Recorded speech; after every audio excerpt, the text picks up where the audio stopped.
say you want to take an image into Photoshop. Quick way to do it is Command E.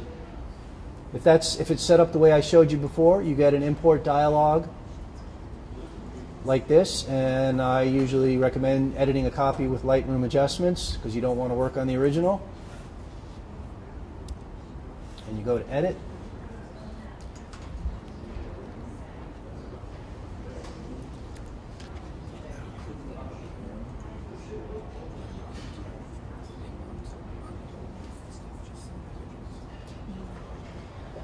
Okay, and let's just say for simplicity purposes here right now, I just want to do a quick one. We're going to do Patch Tool, and we're just going to get rid of this circle that's right there. We want it to blend in better with the rest of the wall, so let's just pick that.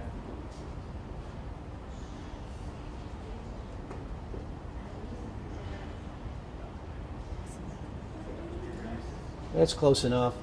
If you do Command Shift F, you can dial that back a little bit, so you're lowering the opacity of the change. If you can see that, see how it changes there.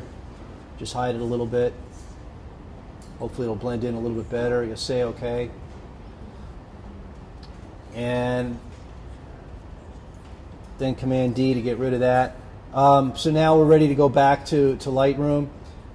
If you save this, so when you're closing this image, you got to save it, but just save it. Don't do a save as, because if you do it as save as, it takes it out of the Lightroom circle. So if we do a Command S,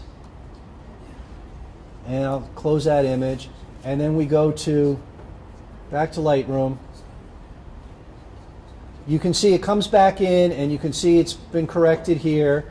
And what we're looking at, it shows you the number here, edit-edit TIFF, and then this one is just called edit TIFF. That was my first one.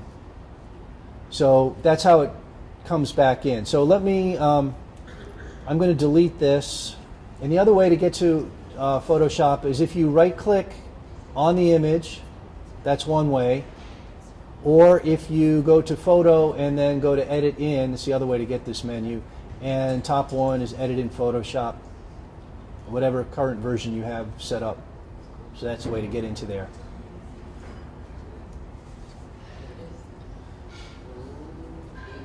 So the key is don't do a save as. Always do a save, and it brings it right back into Photoshop. And you may, sometimes if you bring it back in and you're in grid mode and it doesn't appear right next to the image that you thought, if you have a lot of images here, it may be because your sort mode is by order added. But if you go by capture time, it should bring it back to be next to the original image.